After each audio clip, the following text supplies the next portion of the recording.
যাবতীয় প্রশংসা তারিফ গুণগান বিশ্বজাহানের প্রতিপালক আল্লাহ সুবহানাহু ওয়া তাআলার জন্য, যিনি আমাদেরকে দুনিয়াবি যাবতীয় ঝামেলা ব্যস্ততা থেকে মুক্ত হয়ে পবিত্র জুমার সালাত আদায়ের নিমিত্তে, খুতবা শ্রবণের নিমিত্তে মসজিদে সমবেত হওয়ার সুযোগ দিয়েছেন। সেই আল্লাহর শুকরিয়া জ্ঞাপন করি, আলহামদুলিল্লাহ।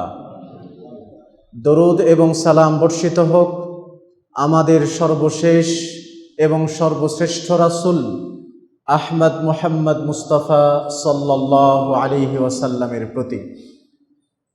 উপস্থিত সম্মানিত সমবেত মুসল্লিবৃন্দ, আজকের জুমার খুতবায় আমরা সংক্ষিপ্তভাবে আলোচনা করব যাদের সলাত আল্লাহ তাআলা কবুল করবেন না। এ প্রসঙ্গে সংক্ষিপ্ত সময়ে পবিত্র কোরআন এবং হাদিস থেকে আলোচনা রাখার চেষ্টা করব ইনশাআল্লাহুল আজিজ। সম্মানিত উপস্থিতি, আমরা সকলেই জানি মানুষকে যেদিন বিচারের মাঠে ওঠানো হবে হিসাবের জন্য, সেদিন মানুষের সর্বপ্রথম হিসাব নেওয়া হবে সলাতের। রাসূল সাল্লাল্লাহু আলাইহি ওয়াসাল্লাম বলেছেন, যে ব্যক্তির সলাত গ্রহণযোগ্য হবে, কবুল হবে, আল্লাহ তাআলা তার সমস্ত আমলকে গ্রহণ করে নেবেন। সুবহানাল্লাহ। আর যার সালাত গ্রহণযোগ্য হবে না, কবুল হবে না, তার কোনো আমলই কাজে আসবে না, গ্রহণযোগ্য হবে না, সব কিছুকে ব্যর্থ করে দেওয়া হবে। এরপরেও আমাদের পৃথিবীতে এমন অনেক মানুষ আছি আমরা যারা নৈমিত্তিক সালাত আদায় করতে ভুলি না।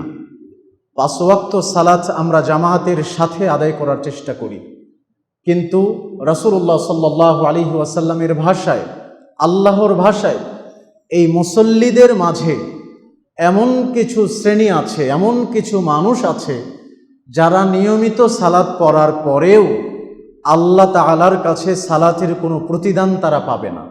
আল্লাহ তাআলার কাছে এই সালাতের কোনো গ্রেড থাকবে না, কোনো কাজে আসবে না।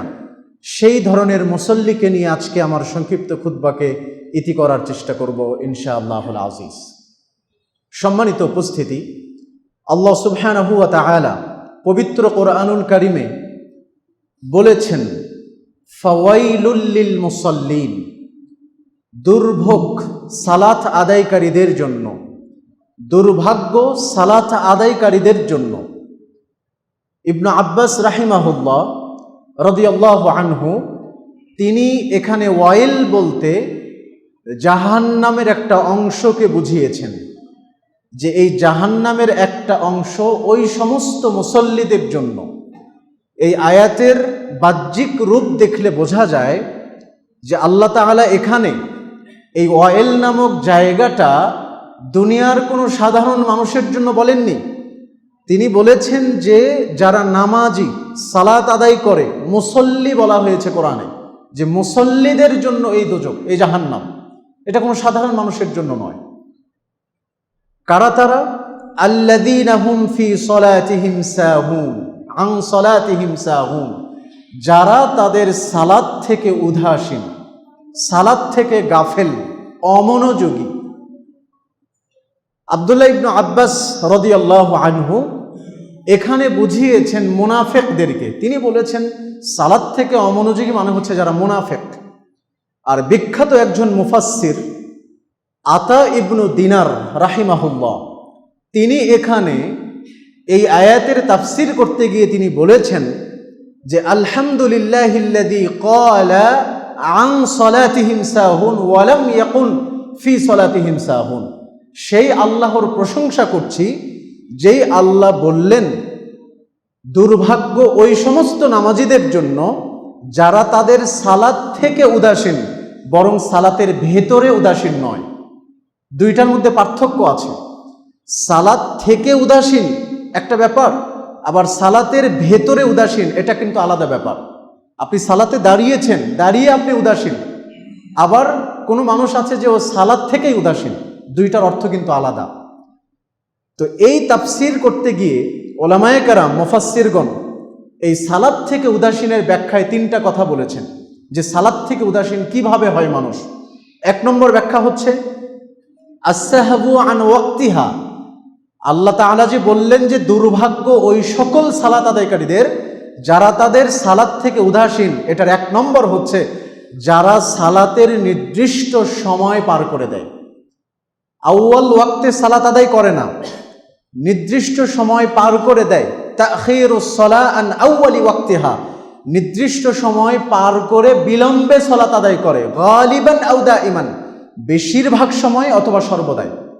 তাহলে বেশিরভাগ সময়ে এবং সর্বদাই যারা সালাতকে তার নির্দিষ্ট টাইম থেকে গিয়ে পরে নেয়, এরাই হচ্ছে সাহুন, সালাত থেকে অমনোযোগীদের অন্তর্ভুক্ত। আর এদের জন্যই রয়েছে ওয়াইল নামক জায়গা বা দুর্ভাগ্য। এরপরে দ্বিতীয় ব্যাখ্যায় বলা হয়েছে আসসাহু আন আদাইহা আলা ওয়াজহিহাল মাশরু', সালাতকে শরীয়তের যে নিয়ম আছে সেই নিয়মে আদায় না করা। তাহলে সালাত থেকে উদাসীন তাদের আরেকটা অর্থ হচ্ছে যারা সালাতকে শরীয়ত প্রণেতা মুহাম্মদ সাল্লাল্লাহু আলাইহি সাল্লাম যেভাবে সালাতকে তিনি ফরজ করেছেন, যেই পদ্ধতিতে আদায় করতে বলেছেন, এই পদ্ধতিতে যদি আদায় না করা হয়, যেমন সালাতের আরকানগুলো ঠিক হচ্ছে না, সালাতের আপনার ওয়াজিবাতগুলো ঠিক হচ্ছে না, সালাতের যে শুরুত শর্তগুলো আছে এগুলো ঠিক হচ্ছে না, তখন বলা হচ্ছে এরা সাহুন, এরা সালাতে অমনোযোগীর অন্তর্ভুক্ত। আর এই শ্রেণীর মানুষদের জন্য রয়েছে ওয়াইল নামক জায়গা বা দুর্ভাগ্য। তৃতীয় নম্বর ব্যাখ্যায় বলা হয়েছে আসসাহু আনিল খুশুই ওয়াত তাদাব্বুর, সালাতে অমনোযোগিতা বলতে বোঝানো হয় যে সালাতে যারা নিয়ম কানুন মেনে চলতেছে কিন্তু সালাতে কোনো খুশু খুজু নাই, সালাতে দাঁড়িয়ে যে আল্লাহকে স্মরণ করতে হবে, আল্লাহর সামনে আমি কিভাবে দাঁড়িয়েছি, এই যে খুশু খুজু বিনয় অবনত হওয়া, এইটা যারা করে না, একদম অমনোযোগী, গা ছেঁড়া ভাব, দাঁড়িয়ে আছে তো এমনিতেই। এবং আরেকটা অর্থ আছে যারা সালাতে কি পাঠ করছে না করছে এটা বোঝার চেষ্টা করে না, ইমাম কি কেরাত পড়লো এটা নিজেও বোঝে না, আবার নিজে সে কি দোয়াগুলো পড়ছে সালাতের মাঝে মাঝে, এই দোয়াগুলো সম্পর্কে তার কোনো চিন্তা ভাবনা নাই, কোনো গবেষণা নাই, কোনো মনোযোগ তার নাই, এমনি মুখস্থ করেছে ওইভাবে পাঠ করতেছে। এটাও হচ্ছে সালাত থেকে উদাসীনের একটা অর্থ। তার মানে দুর্ভাগ্য যারা সালাত থেকে উদাসীন, এটার অর্থ হচ্ছে তিনটা। একটা হচ্ছে যারা সালাতের আউয়াল ওয়াক্ত পার করে গিয়ে পড়ে মাঝে মাঝেই অভ্যাস হয়ে গেছে। দ্বিতীয় নম্বর হচ্ছে যারা সালাতকে শরীয়ী পদ্ধতিতে আদায় করে না। তৃতীয় নম্বর হচ্ছে যারা সালাতে বিনয় অবনত থাকে না, অমনোযোগী থাকে, এবং সালাতে সে কি দোয়াগুলো পড়ছে এগুলোর প্রতি কোনো মনোযোগ নাই, বোঝার চেষ্টা করে না। সে আল্লাহর কাছে আশ্রয় চাচ্ছে কিন্তু তার মনোযোগ এখানে নাই, সে আল্লাহর কাছে পানাহ চাচ্ছে, তার মনোযোগ সালাতে নাই। এই যে এটাই হচ্ছে আল্লাযীনা হুম আন সালাতিহিম সাহুন, যারা তাদের সালাত থেকে উদাসীন, এগুলোর ব্যাখ্যা। সুতরাং অবশ্যই আমরা যখন সালাত আদায় করব তখন আমাদেরকে এই বিষয়গুলো খেয়াল করে সালাত আদায় করতে হবে। তা না হলে আমরা মুসল্লি হওয়ার পরেও আমাদের জন্য কিন্তু জাহান্নাম অপেক্ষা করছে।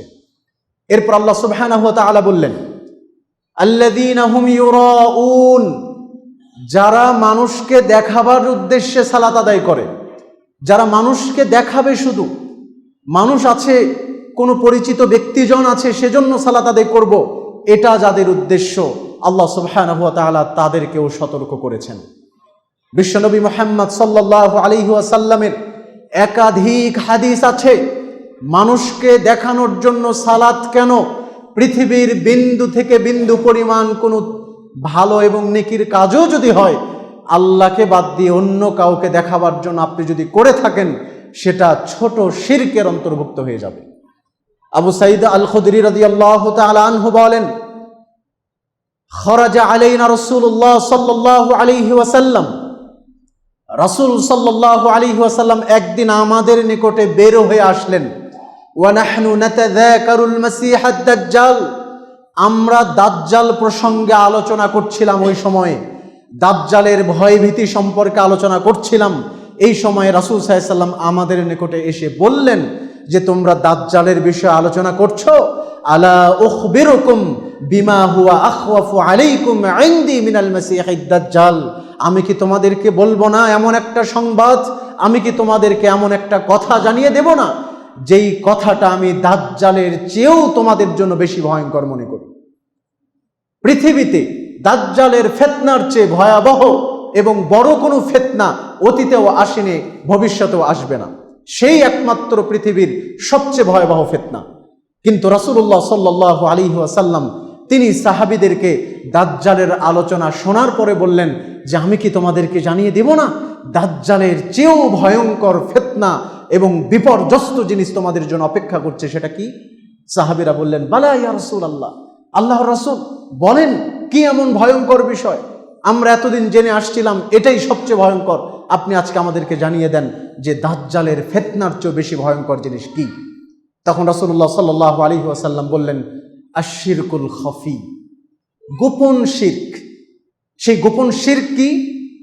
আইয়াকুমার রাজুল ইউসাল্লি, রাসূল সাল্লাল্লাহু আলাইহি ওয়াসাল্লাম ডাইরেক্ট বলে দিয়েছেন যে মানুষ সালাতে দাঁড়িয়ে যাবে, সালাত আদায় করবে, লিমা ইয়ারা ফায়ুযায়্যিনু সালাতাহু, সুন্দর করে সালাত করবে, লিমা ইয়ারা মিন নাযারি রাজুল, তার পাশের জনকে দেখাবার জন্য যে আমি খুব সুন্দর করে সালাত করি। পাশে হয়তোবা কোনো সম্মানিত ব্যক্তিবর্গ ছিলেন অথবা আপনার কোনো নিকট আত্মীয় ছিলেন যার সামনে আপনি সালাত সুন্দর করে পড়লে আপনার প্রশংসা হবে, আপনি তাকে দেখে পাশে বসিয়ে এত সুন্দর করে সালাত আদায় করলেন, কিন্তু আল্লাহ তাআলা আপনার এই সালাত কবুল করবেন না। হাদিসের ভাষায় এটাকে আশ-শিরকুল খাফি, ছোট শিরক বলা হয়েছে, এবং দাজ্জালের চেয়েও ভয়ঙ্কর ফিতনা বলা হয়েছে এই ছোট শিরককে। অধিকাংশ মানুষ আমরা এটার সাথে জড়িত। আমরা মানুষকে দেখাবার জন্য সালাত করি, মানুষকে দেখাবার জন্য সালাতকে সুন্দর করি, আমাদের অধিকাংশের অন্তর আজকে এটার সাথে জড়িত হয়ে আছে। মাহমুদ বিন লাবিদ রাদিয়াল্লাহু আনহু তিনি বলেন, রাসূল সাল্লাল্লাহু আলাইহি ওয়াসাল্লাম বলেছেন, ইন্না আখওয়াফা মা আখাফু আলাইকুম, নিশ্চয় আমি এই পৃথিবীতে সবচেয়ে যেটা ভয়ঙ্কর মনে করি সেটা হচ্ছে আশ-শিরকুল আসগর, ছোট শিরককে আমি তোমাদের জন্য ভয়ঙ্কর মনে করি। সাহাবীরা জিজ্ঞেস করলেন, ওয়ামা শিরকুল আসগর ইয়া রাসূলুল্লাহ, আল্লাহর রাসূল ছোট শিরক বলতে কি বোঝানো হচ্ছে আমাদেরকে জানিয়ে দেন। তখন রাসূল সাল্লাল্লাহু আলাইহি ওয়াসাল্লাম বললেন, ছোট শিরক হচ্ছে আর রিয়া, মানুষকে দেখাবার জন্য সালাত এবং অন্যান্য ইবাদতগুলো সম্পাদন করা, যে মানুষ আমাকে ভালো বলবে, মুসল্লি বলবে, সালাত আদায়কারী বলবে, তাকে দেখাবার জন্য আমি সালাত পড়ব, এটার নাম হচ্ছে রিয়া বা লৌকিকতা, অন্যকে দেখাবার জন্য কোনো ইবাদত সম্পাদন করা। তখন রাসূল সাল্লাল্লাহু আলাইহি ওয়াসাল্লাম সাহাবীদেরকে সতর্ক করে দিয়ে বললেন, সাবধান, জেনে রাখো, ইয়াকুলুল্লাহু আযজা ওয়া জাল্লা লাহুম ইয়াউমাল কিয়ামা, যারা এই দুনিয়াতে মানুষকে দেখাবার জন্য কোনো কর্ম সম্পাদন করবে, সেটা সালাত হোক, সেটা সিয়াম হোক, সেটা দান হোক, সেটা কোরআন তেলাওয়াত হোক, সেটা হজ হোক, যদি মানুষকে দেখাবার জন্য কোনো কিছু করে থাকে, তো আল্লাহ সুবহানাহু ওয়া তাআলা হাসরের মাঠে, কিয়ামতের মাঠে সারা পৃথিবীর মানুষদের সামনে তাকে উপস্থিত করে তাকে সেই দিন বলবেন, ইযহাবু ইলাল্লাযীনা কুনতুম তুরাউনা ফিদ দুনিয়া, ওহে অপদার্থ, আজকে তুমি চলে যাও সেই ব্যক্তির কাছে যাকে দেখানোর জন্য তুমি দুনিয়াতে ইবাদত করতে। এইভাবে আল্লাহ তাআলা কিয়ামতের মাঠে আপনাকে বলবেন যে যাকে দেখানোর জন্য দুনিয়াতে ইবাদত করতা, আজকে তার কাছে চলে যাও। ফানজুরু হাল তাজিদুনা ইনদাহুম জাযা, গিয়ে দেখো তো যে ওর কাছে কোনো আজকে নেকি পাও কিনা, প্রতিদান পাও কিনা। হাসরের মাঠে কোনো মানুষের কাছে প্রতিদানের আশা আমরা কি করতে পারবো? অসম্ভব। তাহলে আজকে যে আপনি মানুষকে দেখানোর জন্য দান করছেন, মানুষকে দেখাবার জন্য সালাত পড়ছেন, সমাজ কি বলবে সেটার জন্য আপনি আল্লাহর কোনো ইবাদত সম্পাদন করছেন, তাহলে আল্লাহ সুবহানাহু ওয়া তাআলা আপনাকে তো সেই সমাজের কাছে পাঠিয়ে দিবেন, সেই ব্যক্তির কাছে পাঠিয়ে দিবেন যাকে দেখাবার জন্য ইবাদত করেছো, তার কাছে চলে যাও, গিয়ে কোনো নেকি পাও কিনা আজকে পরীক্ষা করে আসো। সেদিন তো আপনি হতাশ হয়ে যাবেন, যাকে দেখাবার জন্য আমল করলেন তার কাছ থেকে কিছুই পাবেন না আপনি। সম্মানিত উপস্থিতি, আল্লাহ সুবহানাহু ওয়া তাআলা এই শ্রেণীর মুসল্লিদের সালাত কবুল করবেন না, এটা শিরকের অন্তর্ভুক্ত, যারা মানুষকে দেখানোর জন্য সালাত আদায় করে। আমি আপনার সামনে বোঝাবার জন্য আর দুইটা হাদিস উপস্থাপন করব। আবু হুরায়রা রাদিয়াল্লাহু তাআলা আনহু বলেন, রাসূল সাল্লাল্লাহু আলাইহি ওয়াসাল্লাম বলেছেন, স্বয়ং আল্লাহ নিজে বলেছেন, হাদিসে কুদসি আল্লাহ নিজে বলেছেন যে আনা আগনা শুরাকা আনিশ শিরক, পৃথিবীতে যত অংশীদার আছে, যারা একে অপরের শরীক, আমি রব্বুল আলামিন পৃথিবীর সমস্ত অংশীদারিত্ব থেকে নিষ্কলঙ্কভাবে মুক্ত আছি, আমার কোনো শরিক নাই। অতএব সাবধান, মান আমিলা আমালান, কোন ব্যক্তি যদি এমন কোন আমল করে আশরাকা ফীহি মাই গায়রি, আমার সাথে অন্য কাউকে শরিক করে নিয়েছে। সালাত পড়বে, আল্লাহকেও দরকার, মানুষকেও দেখানো দরকার। দান করবে, নিয়ামত নেকিও দরকার, মানুষের সামনে দানবীর সাজাও দরকার। হজ করবে, আল্লাহকেও দরকার, মানুষকেও দেখানো দরকার। এইভাবে আমি আল্লাহর সাথে যারা অন্য কোনো মানুষকে শরিক করে নিয়ে কোনো ইবাদত সম্পাদন করবে, আল্লাহ সুবহানাহু ওয়া তাআলা বলেছেন তারাকতুহু ওয়া শিরকাহু, আমি তার শিরকেও বর্জন করলাম, আমি তার ওই ব্যক্তিকেও বর্জন করলাম। আল্লাহ তাআলা আপনাকেও দরকার নাই, আপনার ওই ঠুনকো ইবাদতের দরকার নাই, যেই ইবাদতে আপনি মহান পরওয়ারদিগার আল্লাহ সুবহানাহু ওয়া তাআলার সাথে অন্য কাউকে শরীক করে ফেলেছেন। আপনার এই ইবাদত এবং আপনাকে আল্লাহর কোনো প্রয়োজন নেই। এটা আল্লাহ হাদিসে কুদসিতে জানিয়ে দিয়েছেন, সহিহ মুসলিমের হাদিস।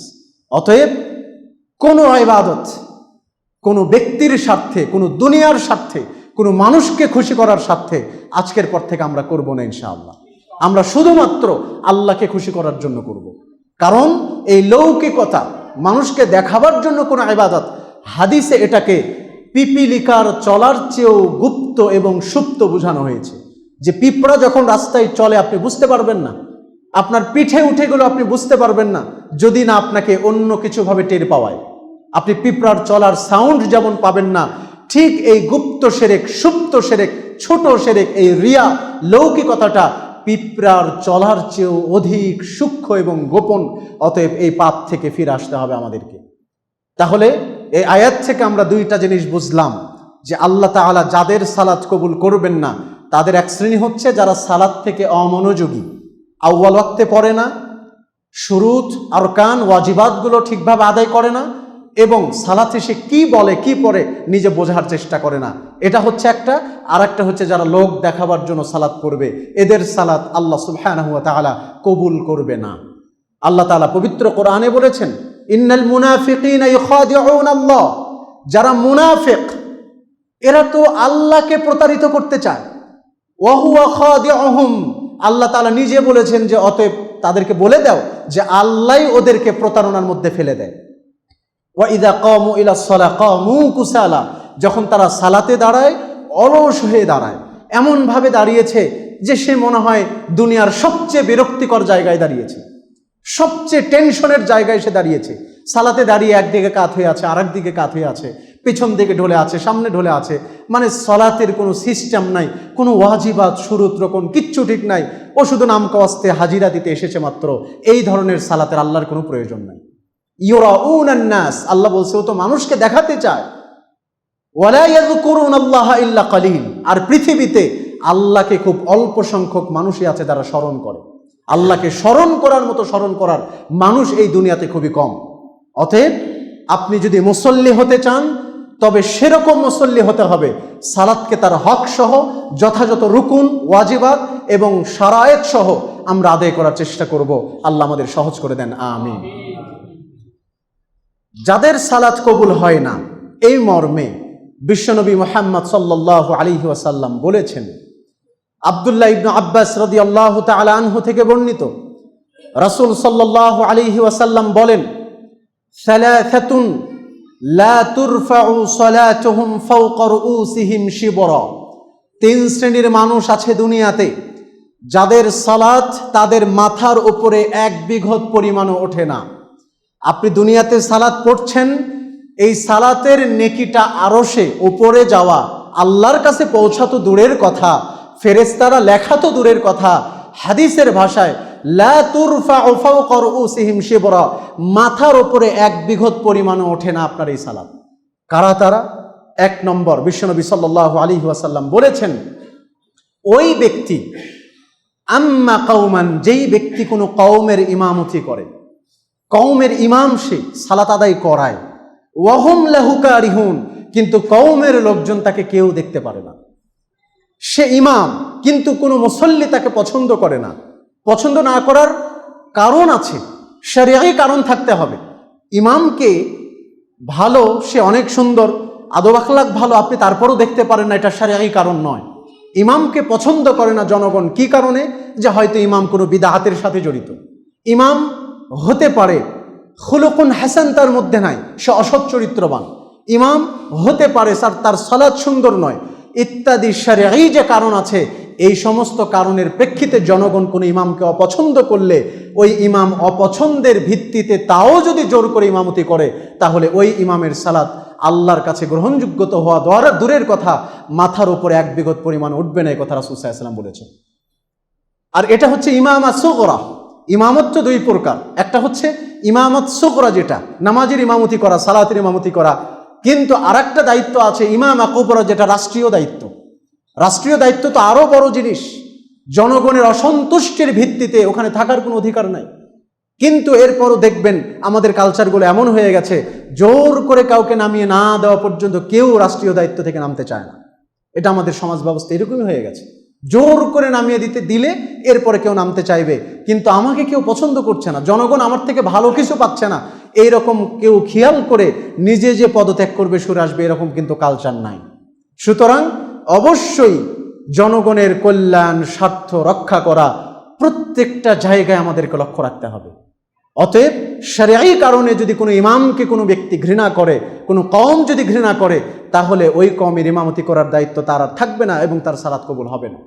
দ্বিতীয় নম্বর, ওয়ামরাআতুন বাতাত ওয়া যাওজুহা আলাইহা সাখিতুন।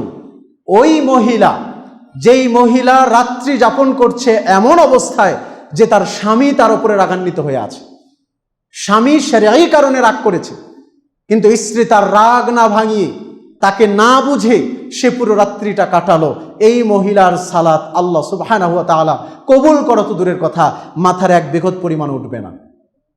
শরঈ কারণ হতে হবে, অসুস্থতা নাই, কোনো সমস্যা নাই, সুস্থ আছে, এরপরও স্বামীর সঙ্গে দাম্পত্য সম্পর্কে লিপ্ত হতে চায় না, বাধা দিচ্ছে দুনিয়াবি কোনো কারণে।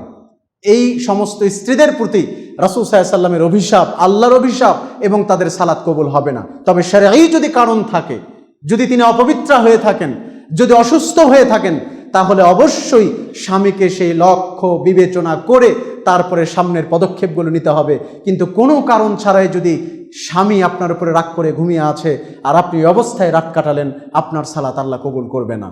তৃতীয় নম্বর হচ্ছে ওয়া আখাওয়ানে মুতাসারিমান।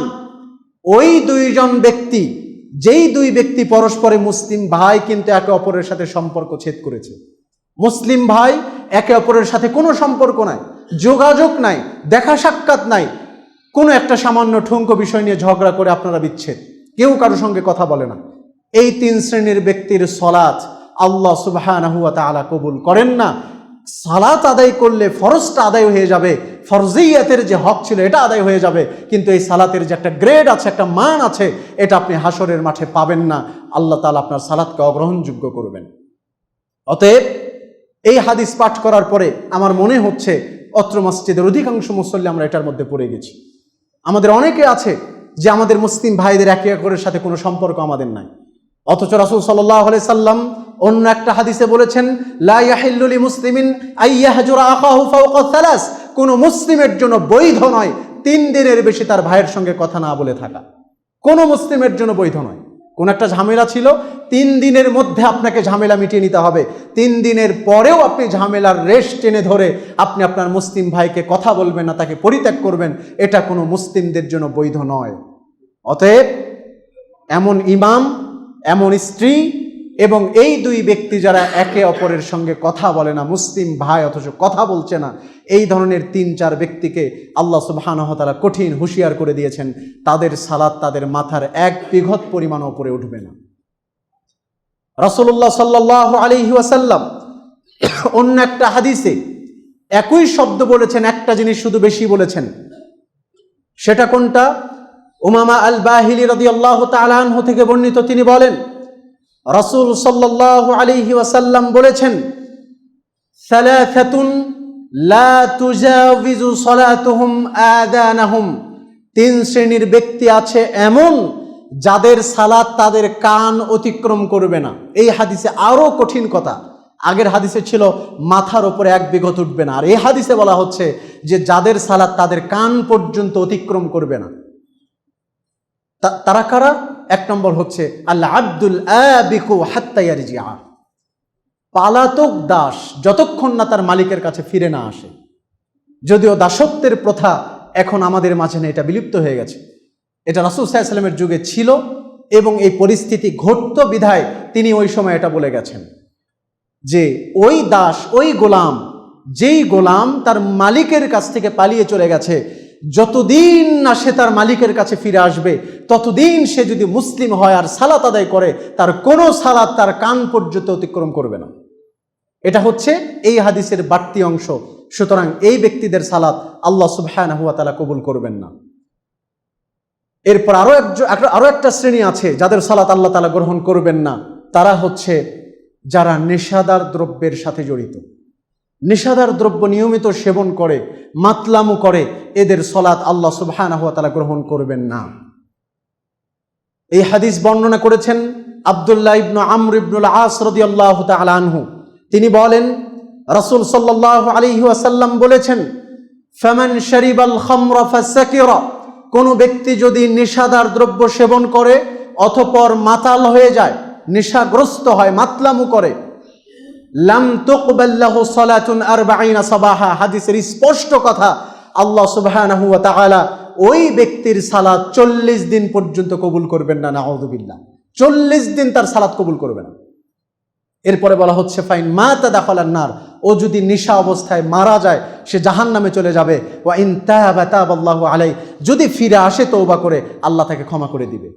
কিন্তু তওবা করার পরে ফাইন আদা, দ্বিতীয়বার আবার যদি মদ পান করে, আবার যদি নেশাগ্রস্ত হয়, তাহলে লাম তুকবাল লাহু সালাতুন 40 সাবাহা, আল্লাহ রাসূল সাল্লাল্লাহু আলাইহি ওয়াসাল্লাম বলেছেন 40 দিন তার সালাত আল্লাহ তাআলা আবারও কবুল করবেন না।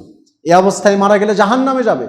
আল্লাহর কাছে তাওবা করলে আল্লাহ মাফ করে দিবে, কিন্তু তৃতীয়বার আবারও যদি ব্যাক করে, মদ্যপানে এসে নেশাদার দ্রব্য সেবন করে, আবার যদি অবস্থায় মারা যায় সে জাহান্নামে চলে যাবে। 40 দিন তার সালাত কবুল হবে না। এরপরে তাওবা করলে আল্লাহ তারপরেও তৃতীয়বারও আল্লাহ ক্ষমা করবেন। কিন্তু চতুর্থবার যদি আবার ফিরে আসে, আবারও চতুর্থবার যদি ব্যাক করে মদ্যপানে, তাহলে রাসূল সাল্লাল্লাহু আলাইহি ওয়াসাল্লাম বলছেন কানা হাক্কান আলাল্লাহ আইয়াসকিয়াহু মিন তিনাতিল খাবাল, তখন আর আল্লাহ তাকে ক্ষমা করার প্রশ্নই আসে না, সালাত তো কবুল হবেই না, বরং আল্লাহ তাআলার হক হয়ে যায় ওই ব্যক্তিকে তিনাতুল খাবাল পাল করানো। তখন সাহাবীরা জিজ্ঞেস করলেন, ইয়া রাসূলুল্লাহ ওয়া মা তিনাতুল খাবাল, তিনাতুল খাবাল এটা আবার কি? তখন রাসূল সাল্লাল্লাহু আলাইহি ওয়াসাল্লাম বললেন, উসারাতু আহলিন নার, জাহান্নামীদেরকে যখন জাহান্নামে রাখা হবে তাদের শরীর উত্তপ্ত হয়ে গলে পড়া রক্ত এবং পুজের মিশ্রিত যেই পানীয়, এই পানীয়টাই হচ্ছে তিনাতুল খাবাল। যারা নেশাদার দ্রব্য পান করবে, আবার পান করবে, আবার পান করবে, একদম ফিরে আসবে না, এই অবস্থায় মারা যাবে। এবং চতুর্থবার গিয়ে তওবা করার পরে যদি সে আবার ব্যাক করে, আল্লাহ তাআলা তাকে এই জাহান্নামের রক্ত পুজ মিশ্রিত পানি তাকে পান করাবেন। তাহলে প্রথম কথা, নেশাদার দ্রব্য পানকারী ব্যক্তির সালাত আল্লাহ তাআলা কবুল করবে না। আল্লাহ তাআলা তো পবিত্র কোরআনের অন্য জায়গায় নিষেধই করেছেন, লা তাকরাবুস সালাহ ওয়া আনতুম সুকারা, নেশাগ্রস্ত অবস্থায় তোমরা সালাতের নিকটবর্তী হইও না, নেশাগ্রস্ত অবস্থায় তোমরা সালাতের ধারে কাছেও এসো না। সুতরাং যারা এটার সঙ্গে আমরা জড়িত আছি, অনেক সভ্য ভদ্র পরিবারের ছেলে মেয়েরাও আজকে মাদকাসক্ত, নেশাগ্রস্ত, যাদেরকে দেখলে বোঝা যাবে না। কিছু আছে যারা রাস্তার ধারে পড়ে থাকে, ওদের হিসাব আলাদা। কিছু আছে সভ্য ভদ্র ফ্যামিলির সন্তান যারা রাত বিরাতে নেশাগ্রস্ত হয়ে যায়, নেশা সেবন করে, মাতাল হয়। মনে রাখবেন, আপনি আজকে জুমায় এসেছেন অথবা আপনি যেই সালাতে আদায় করেন না কেন, আল্লাহ সুবহানাহু ওয়া তাআলা আপনার সালাত কবুল করবেন না 40 দিন পর্যন্ত। অতএব সুযোগ আছে, আপনি তাওবা করে ফিরে আসার চেষ্টা করুন। আল্লাহ সুবহানাহু ওয়া তাআলা এরপরে আরো এক শ্রেণীর যাদের সালাত কবুল করবে না, সে প্রসঙ্গে উমামা আল বাহিরি রাদিয়াল্লাহু তাআলা আনহু তিনি বলেন, রাসূল সাল্লাল্লাহু আলাইহি ওয়াসাল্লাম বলেছেন, সালাসাতুন লা ইয়াকবালুল্লাহু লাহু সরফান ওয়ালা আদলা, 3 শ্রেণীর ব্যক্তি আছে আল্লাহ যাদের নফল ফরজ কোনো ইবাদত কবুল করবে না, না ফরজ ইবাদত না নফল ইবাদত কিছুই কবুল করবে না। কারা তারা? এখানে সরফান ওয়ালা আদলা, কোন কোন মুহাদ্দিস বলেছে ফরজ আর নফল, আবার কোন কোন মুহাদ্দিস বলেছে সরফ অর্থ হচ্ছে দান, যে আল্লাহ তার দানও কবুল করবে না, অন্য কোনো ইবাদতও কবুল করবে না। দুইটাই ব্যাখ্যা এখানে মুহাদ্দিসরা বলেছে, ফরজ নফলও ব্যাখ্যাই বলেছে, আবার বলেছে দান এবং অন্যান্য ইবাদত কিছুই আল্লাহ কবুল করবে না। তার 1 নম্বর হচ্ছে আল আক্কু, যারা পিতামাতার অবাধ্য হয়। যারা পিতামাতাকে কষ্ট দেয়, ন্যায়সঙ্গত কারণ থাকা সত্ত্বেও পিতামাতার অবাধ্য হয়ে গেছে, পিতামাতাকে মানতে চায় না। ও হয়তো জানে না যে পিতা কি, যেই পিতা আপনাকে এই দুনিয়াতে আসার ক্ষেত্রে অন্যতম ভূমিকা পালন করেছে, যেই পিতা আপনাকে কোলে পিঠে করে মানুষ করার ক্ষেত্রে অন্যতম ভূমিকা পালন করেছে, যেই পিতা আপনাকে কষ্টের পর কষ্ট করে মাথার ঘাম পায়ে ফেলে আপনার জন্য রোজগার করে এখন পর্যন্ত আপনার মতো একটা আগাছা সন্তানের বোঝা পালন করছে, আর আপনি সেই পিতার কথা যদি না শোনেন, তো ইসলাম আপনাকে সতর্ক করে দিয়েছে, না কোনো ফরজ, না কোনো নফল, কোনো ইবাদত আল্লাহর দরবারে আপনার কবুল হবে না। রাসূল সাল্লাল্লাহু আল্লাহ সুবহানাহু ওয়া তাআলা পবিত্র কোরআনে মায়ের পরিচয় কিভাবে দিয়েছেন, আল্লাহ তাআলা নিজে ওসিয়ত করেছেন আল্লাহর ইবাদতের পরে, আল্লাহকে ভয় করার পরে দ্বিতীয় নম্বর ওসিয়তে তিনি উল্লেখ করেছেন পিতামাতার সঙ্গে ইহসান করতে হবে, বাবা মার সঙ্গে ভালো আচরণ করতে হবে, বাবা মার কথা মানতে হবে, ন্যায়সঙ্গত আদেশগুলো মেনে চলতে হবে, তাদের খেদমত করতে হবে, সেবা শুশ্রূষা করতে হবে।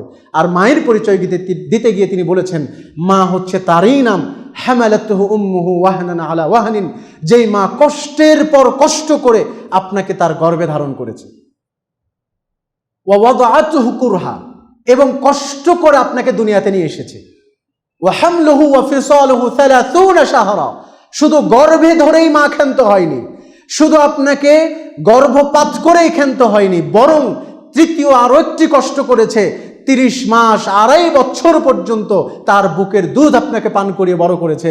এটার নাম হচ্ছে মা। যিনি আপনার দুঃখে দুঃখী হন, যিনি আপনি হাসতে হাসেন, যিনি আপনি নির্ঘুম থাকলে মায়ের ঘুম হয় না, বাড়িতে ফিরতে দেরি হলে আপনার জন্য টেনশন করে কাতর হয়ে বসে থাকে, আপনার মুখে কিভাবে সুষম খাবার উঠিয়ে দেওয়া যাবে ছোটবেলা থেকে সেগুলো ভাবতে ভাবতে যিনি নিজে পাগল হয়ে গেছেন, হাইপার টেনশন হয়ে গেছে, এটার নাম হচ্ছে মা। আর এই মা বাবাকে যারা কষ্ট দিবে, রাসূল সাল্লাল্লাহু আলাইহি ওয়াসাল্লাম বলেছেন লা ইয়াকবালুল্লাহু সরফান ওয়ালা আদলা, আল্লাহ এদের ফরজ নফল কোনো ইবাদত, কোনো দান কবুল করবে না। দ্বিতীয় নম্বর ওয়ামান্নান, যারা মানুষদেরকে খোটা দেয়, কিছু দান করার পরে আবার পেছনে পেছনে খোটা দেয়, যে আমি না তোকে ওটা দিলাম, আমি তোকে সহযোগিতা করলাম, আমি তোকে সাহায্য করলাম, এরপর আমার কথা শুনলি না, আমার দলে আসলি না, আমার বিপক্ষে কথা বললি, তাহলে এটাই দানের প্রতিদান, এটাই হেল্পের প্রতিদান, এটাই সাহায্যের প্রতিদান। এই যে এইভাবে যদি আপনি খোটা দেন, তাহলে আল্লাহ তাআলা আপনার ফরজ নফল কোনো ইবাদত কবুল করবেন না, এটা রাসূল সাল্লাল্লাহু আলাইহি ওয়াসাল্লাম বলে দিয়েছেন। আল্লাহ সুবহানাহু ওয়া তাআলা পবিত্র কোরআনে বলেছেন ইয়া আইয়ুহাল্লাযীনা আমানু লা তুবতিলু সাদাকাতিকুম বিল মান্নি ওয়াল আযা, হে পৃথিবীর ইমানদারগণ শুনে রাখো, তোমরা তোমাদের দান সাদাকাগুলোকে নষ্ট করে দিও না। কাল্লাযী ইউনফিকু মালাহু রিয়াআন নাস, মানুষকে দেখানোর জন্য দান করা যেই কথা, মানুষকে দান করার পরে খোটা দেওয়া একই কথা। মানুষকে দান করলে দেখানোর জন্য যদি দান করেন, এটা যেমন কবুল হবে না, আপনি দান করার পরে খোটা দিলেন, এটাও আল্লাহর কাছে কবুল হবে না। আল্লাহ তাআলা পবিত্র কোরআনে একটা উদাহরণে দিয়েছেন ফামাসালুহু কামাসালি সফওয়ানিন আলাইহি তুরাব, দান করে যারা খোটা দেয় অথবা দান করার পরে বলে বেড়ায়, এটার উদাহরণ হচ্ছে একটা পাথরের মতো, যেই পাথরের উপর হালকা মাটি আছে, ফাআসাবাহা ওয়াবিলুন, প্রবল বৃষ্টি হয়ে গেছে, ফাতারাকাহু সলদা, বৃষ্টির কারণে পাথরের উপর আর কোনো মাটি নাই, পাথরের মাটিগুলো ধুয়ে মুছে পরিষ্কার স্বচ্ছ হয়ে গেছে। তো পাথরের ওপর মাটি বৃষ্টির কারণে যেমন ধুয়ে মুছে চলে গেছে, আপনি যদি লক্ষ কোটি টাকাও দান করেন মানুষকে দেখানোর জন্য যদি হয়, আপনি যদি লক্ষ কোটি টাকাও সহযোগিতা করেন, এটা যদি আবার বলে বেড়ান, তাহলে লক্ষ কোটি টাকার দান কোনো কাজে আসবে না, আপনার কোনো কাজে আসবে না, 1%ও কাজে আসবে না, যেটা আল্লাহ তাআলা পবিত্র কোরআনে বলে দিয়েছে। বৃষ্টির পানি যেইভাবে ইট বালি পাথরের ময়লা দূর করে দেয়, আপনার দান করার পরে খোটা দেওয়া, মানুষকে দেখানোর জন্য দান করা, এগুলো আপনার সমস্ত নেকিকে বঞ্চিত করে দেয়। সুতরাং যারা দান করার পরে খোটা দিবে, আল্লাহ এদের ফরজ নফল কোনো ইবাদত কবুল করবে না। তৃতীয় নম্বর ওয়ামুকাযযিবুন বিল কদার, যারা তাকদীরকে অবিশ্বাস করে, মানে ও তাকদীরকে মানতেই চায় না। আজকে একটা দুর্ঘটনা ঘটে গেল, অবিশ্বাস্য, সে বলতেছে এই রোডে না আসলে অ্যাক্সিডেন্টটা হতোই না। দেখেন কতটুকু তার বিশ্বাস যে এই রাস্তায় না আসলে অ্যাক্সিডেন্ট হতো না। তার মানে ও বুঝতেই চাচ্ছে না যে আল্লাহ তাআলা আমার কেন আসমান জমিন সৃষ্টির 50,000 বছর পূর্বে আমার তাকদীর লিখে রেখেছে, ওটা মানতেই চায় না। অথচ রাসূল সাল্লাল্লাহু আলাইহি ওয়াসাল্লাম বলেছেন ওয়ারদা বিমা কাসামাল্লাহু লাকা তাকুন আগনান নাস, তুমি যদি তোমার তাকদিরে বিশ্বাসী হও, আল্লাহ তাআলা তোমার ভাগ্যে যা লিখে রাখছে এটাতে যদি সন্তুষ্ট থাকো, তুমি একদিন পৃথিবীর সবচেয়ে বড় ধনী হতে পারবে ইনশাআল্লাহ। ধনাঢ্যতা শুধু সম্পদে পরিচয় না, ধন শুধু সম্পদে, আপনি ধনী এটা শুধু সম্পদে পরিচয় বহন করে না। ইসলাম বলেছে প্রকৃত ধনী হচ্ছে যে নফসের ধনী, অন্তরের প্রাচুর্যতা যার যত বেশি, যার অন্তর যত বড় সে তত বড় ধনী। কিসের টাকা পয়সা আর কিসের কি, তাকে ইসলামে ধনীর কাতারে ফেলা হয়নি। সুতরাং আপনি সন্তুষ্ট থাকবেন, যে কোনো অবস্থাতে আপনি আল্লাহর ওপর রাজি থাকবেন, তাকদীরকে বিশ্বাস করবেন, আল্লাহ তাআলা আপনাকে আগনা, পৃথিবী থেকে অমুখাপেক্ষী করে দেবেন। কারো দরকার নাই, আল্লাহ আপনার জন্য যথেষ্ট ইনশাআল্লাহ। সুতরাং এই তিনটা কাজ থেকে বিরত থাকতে হবে। মা বাবাকে কষ্ট দেওয়া যাবে না, খোঁটা দেওয়া যাবে না, এবং তাকদীরকে অবিশ্বাস করা যাবে না। এগুলো করে আপনি কি লাভ করতে চান? আপনার তো কোনো ইবাদতই কবুল হবে না। আল্লাহ তাআলা আমাদেরকে ফিরিয়ে রাখুন, সকলে বলে আমিন। এরপরে আরো এক শ্রেণীর মানুষ আছে যাদের ইবাদত কবুল হবে না। তাদের ব্যাপারে সফিয়া রাদিয়াল্লাহু আনহা, রাসূল সাল্লাল্লাহু আলাইহি ওয়াসাল্লামের অন্যতম সহধর্মিণী, তিনি অন্যান্য স্ত্রীদের থেকে বর্ণনা করেছেন যে রাসূল সাল্লাল্লাহু আলাইহি ওয়াসাল্লাম বলেছেন, মান আতা আররাফান, কোন মানুষ যদি কোনো গণক ঠাকুর জ্যোতিষীর কাছে যায়, ফাসাআলাহু আন শাই, কোন বিষয়ে যদি জিজ্ঞেস করে, বিশ্বাস করতে বলছেছে না, কিছু বললে বিশ্বাস ওটা অনেক পরের কথা, কিছু তথ্য যদি জানতে চান, যে হাতটা দেখেন তো, রাশিফলটা বলেন তো, সাইকেল চুরি হয়েছে দেখেন তো কোন এরিয়াতে থাকতে পারে, এই ধরনের কোনো কিছু যদি আপনি জানতে চান গণক জ্যোতিষীর কাছে, রাসূল সাল্লাল্লাহু আলাইহি ওয়াসাল্লাম বলেছেন, লা তুকবালু সালাতুন 40 লাইলা, 40 রাত পর্যন্ত, 40 দিন পর্যন্ত তার সালাতই কবুল হবে। সালাত কবুল হওয়ার কোনো সম্ভাবনাই নাই। তাহলে গণক জ্যোতিষীর কাছে গিয়ে তার দেওয়া খবরকে বিশ্বাস করা বহু পরের কথা। বিশ্বাস করলে তো আপনি কাফের হয়ে যাবেন। গণক ঠাকুর জ্যোতিষকে যদি বিশ্বাস করেন তো আপনি কাফের হয়ে যাবেন। আর তাদের কাছে কোনো কিছু যদি জিজ্ঞেস করেন, তাহলে আল্লাহ তাআলা 40 দিন পর্যন্ত, মদ পান করলে যেমন 40 দিন সালাত হবে না, গণক ঠাকুরের কাছে গিয়ে কোনো কিছু জ্যোতিষীর কাছে গিয়ে জিজ্ঞেস করলে আপনার 40 দিন পর্যন্ত সালাত কবুল হবে না। অতএব সাবধান, এগুলো ঢাকায় অনেক বেশি প্রচলন আছে। মানুষের মাঝে বিচ্ছেদ ঘটিয়ে দেওয়া, তাবিজ করা, অন্য কিছু করা, গণকের কাছে যাওয়া, জ্যোতিষীর কাছে যাওয়া, ভাগ্য জানতে চাওয়া, রাশি জানতে চাওয়া, হাত দেখানো, এগুলোর কিন্তু প্রচলন আমাদের মাঝে আছে। আল্লাহ তাআলা কিন্তু তাদের সালাত কবুল করবে না। অতএব সতর্ক এবং সাবধান। আরও এক শ্রেণীর যাদের সালাত আল্লাহ কবুল করবে না, এ প্রসঙ্গে একটা হাদিস বললে আপনারা বুঝতে পারবেন। একদিন রাসূল সাল্লাল্লাহু আলাইহি ওয়াসাল্লাম মসজিদে বসেছিলেন। ফাআতা রাজুলুন, একজন ব্যক্তি মসজিদে ঢুকলেন, ফাসাল্লা, সালাত আদায় করলেন। এরপরে রাসূল সাল্লাল্লাহু আলাইহি ওয়াসাল্লামকে এসে সালাম দিলেন। রাসূল সাল্লাল্লাহু আলাইহি ওয়াসাল্লাম সালাম নিলেন। সালাম নেওয়ার পরে ব্যক্তিটাকে বলছে, ইরজি ফাসাল্লি ফাইন্নাকা লাম তুসাল্লি, তুমি ফিরে যাও, সালাতটাকে আবার দোহরায়া পড়ো, আবার সালাত আদায় করো, কারণ তুমি সালাত আদায় করোইনি। ফাকাররারা আর রাজুলু সালাতাহু 3 মাররাত, এই ব্যক্তিটা একের পর এক 3 বার সালাত আদায় করেছে। 3 বার সালাত আদায় করেছে। 3 বারই রাসূল সাল্লাল্লাহু আলাইহি ওয়াসাল্লাম তাকে এভাবে বলেছে যে তুমি সালাত আদায় করোইনি, তুমি আবার সালাত আদায় করো। অথচ লোকটা নগদ সালাত আদায় করলো, আর রাসূল সাল্লাল্লাহু আলাইহি ওয়াসাল্লাম বলতেছে তুমি সালাতই আদায় করোনি। তাহলে কে? তখন ওই ব্যক্তিটা বলল যে ওয়াল্লাযী নাফসি বিয়াদি, সে আল্লাহর কসম যিনি আপনাকে প্রেরণ করেছেন, সে আল্লাহর কসম করে বলতেছে, আপনি বলে দেন, মা আহসানু গায়রা হাযা, এর চেয়ে সুন্দর করে আমি আর সালাত পড়তে পারি না। তো কিভাবে সালাত পড়তে হবে এটা আপনি আল্লিমনি, আমাকে শিখিয়ে দেন।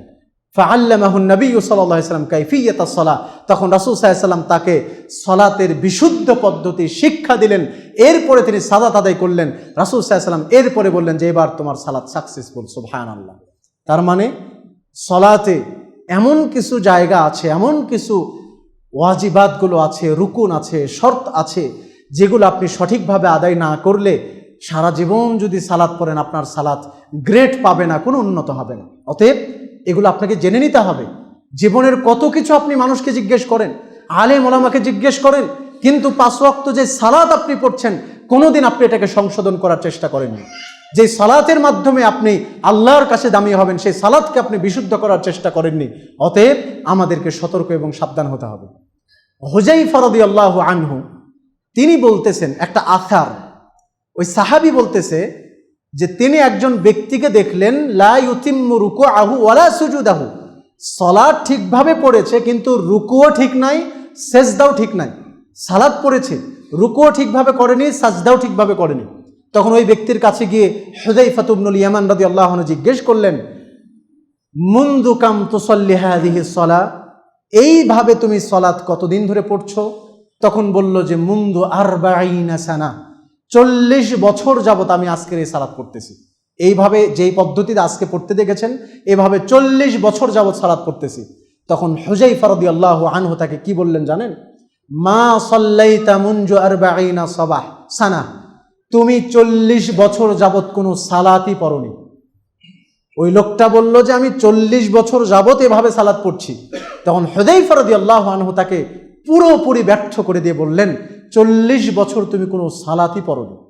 ওয়ালাউ মুত্তা ওয়া আনতা তুসাল্লি হাযিহিস সালাহ, আর এই পদ্ধতিতে সালাত পড়তে পড়তে তুমি যদি মারা যাও, তাহলে মুত্তা আলা গায়রি ফিতরাতি মুহাম্মাদিন সাল্লাল্লাহু আলাইহি সাল্লাম, তাহলে তুমি মুহাম্মদ সাল্লাল্লাহু আলাইহি সাল্লামের ফিতরাত, তার আদর্শের বাহিরে গিয়ে মৃত্যুবরণ করলে। নাউযুবিল্লাহি মিন যালিক। 40 বছরের সালাতকে সাহাবীরা প্রত্যাখ্যান করে দিয়েছে যে এই পদ্ধতিতে সালাত করলে তোমার সালাত হবে না। তোমার ফরজ আদায় হবে, সালাত আদায় করা ফরজ সেটা হবে, কিন্তু সালাত বিশুদ্ধ হওয়ার জন্য যে নিয়ম আছে, যেই কাজগুলো আছে, যেই শর্ত আছে, রুকন আছে, ফরজ আছে, এগুলো তো তুমি তো ঠিকভাবে করছো না। তো এগুলো না করলে তোমার সালাত কিভাবে কবুল হবে? 40 বছর কেন, 100 বছরও যদি ওয়াজিবাত রুকুন আপনি ঠিক না করে সালাত পড়েন, 100 বছরের সালাতকে আল্লাহ প্রত্যাখ্যান করবেন, আপনার সালাত কাজে আসবে না। অতএব এখন থেকে সতর্ক হন, সালাতের মতো অত্যন্ত গুরুত্বপূর্ণ ইবাদতকে যথাযথভাবে আদায় কিভাবে করতে হবে এটার জন্য টিচিং নেন, শিক্ষা নেন, আলেম ওলামাদের কাছে গিয়ে শিক্ষা গ্রহণ করেন যে কিভাবে আমরা সালাত আদায় করব, এটা আমাদেরকে শিখিয়ে দেন। যেভাবে রাসূল সাল্লাল্লাহু আলাইহি ওয়াসাল্লাম আদায় করেছেন, যেভাবে আমাদের নবী আদায় করেছেন, সেভাবে আমাকে শিখান। তার বাহিরে একটাও কোনো কিছু আমাকে শিখাবেন না। এই পদ্ধতিতে আপনি সালাত আদায় করার চেষ্টা করুন। সম্মানিত উপস্থিতি, আলোচনার শেষে এসে আপনাকে আমি সারমর্ম হিসাবে এতটুকুই বলতে চাই যে আপনি মুসল্লি, যারা মুসল্লি না, সালাত আদায় করে না, ওদের ব্যাপারে আজকে একটা কথাও আমি বলিনি। যারা মুসল্লি না ওদের তো বিধানই আলাদা, কিন্তু যারা মুসল্লি, আমরা যারা 5 ওয়াক্ত সালাত পড়ছি নিয়মিত, আজকের এই কথাগুলো কিন্তু সবগুলো মুসল্লিদের জন্য। মুসল্লি সালাতে গাফেল হওয়া যাবে না, আউয়াল ওয়াক্তে পড়তে হবে, ওয়াজিবাত রুকুন ফরজগুলো ঠিক রাখতে হবে। এবং কি পাঠ করছেন সালাতে, রুকুতে দোয়া পড়ছেন, রুকু থেকে উঠে পড়ছেন, 2 সাজদার মাঝে পড়তেছেন, সাজদাতে গিয়ে পড়তেছেন, তাশাহুদের বৈঠকে কতগুলো দোয়া পড়তেছেন, এগুলোর অর্থ বোঝার চেষ্টা করুন।